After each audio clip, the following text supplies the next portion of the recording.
We are the nerds. We are the nerds of the apocalypse.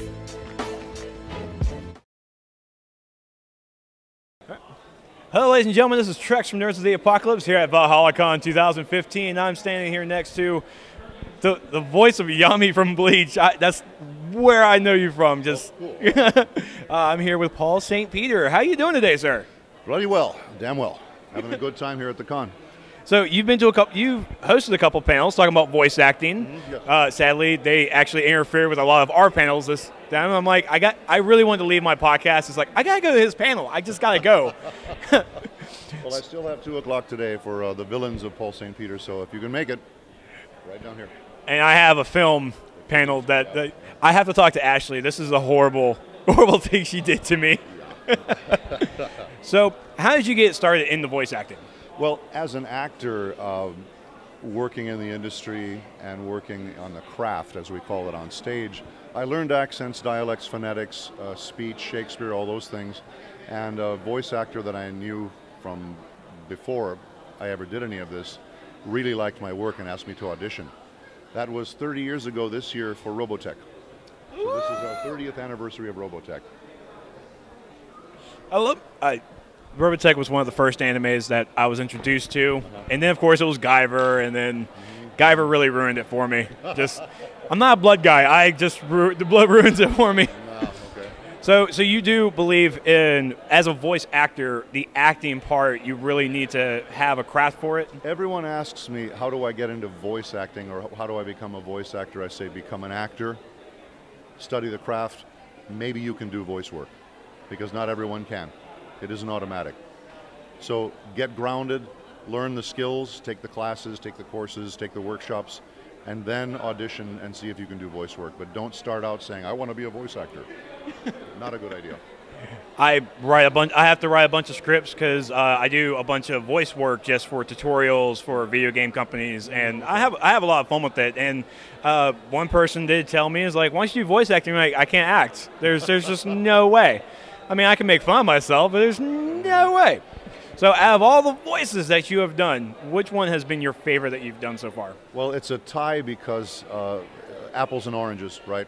Yeah. Wormmon, the sweetest character I've ever done, but also Punch from Cowboy Bebop, because it's the weirdest character I've ever done. He is the weirdest character. And I looked at the table, I'm like, Punch from Cowboy Bebop. What does that name sound familiar? Looked at the picture, it's the black guy. There I was, the black guy, talking like I was from Mexico and Texas. So, again, strangest thing I've ever done.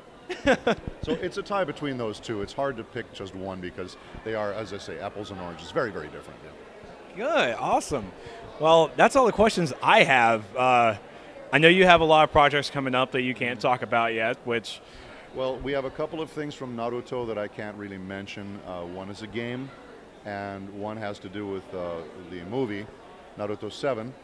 And then I did a bunch of episodes a couple of months ago, and there are more coming. But I can't say much, except I finally get a nice moment with Naruto. After all these episodes, we actually have a little laugh together. I won't say anything else. I've read all the mangas, and Kurama, voice of Kurama, the freaking fox. Kurama has grown on me over the years that I've been reading it. It's like, because at first I'm like, man, you're just nothing but trouble. And how do you see the dynamic of Kurama with Naruto? Well,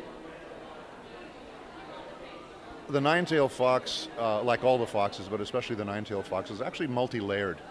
He starts off seeming like, yeah, he's the bad guy, and you know, temptation, give me your chakra, I'll give you your chakra.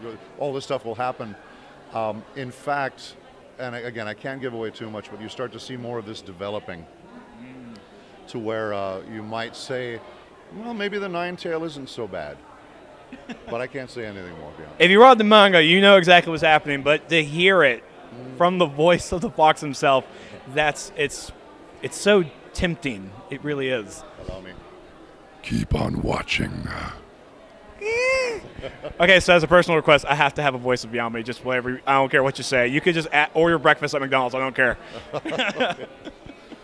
Give me the hash browns or I'll kill you on the spot. That's my best. Yes, that's how it works.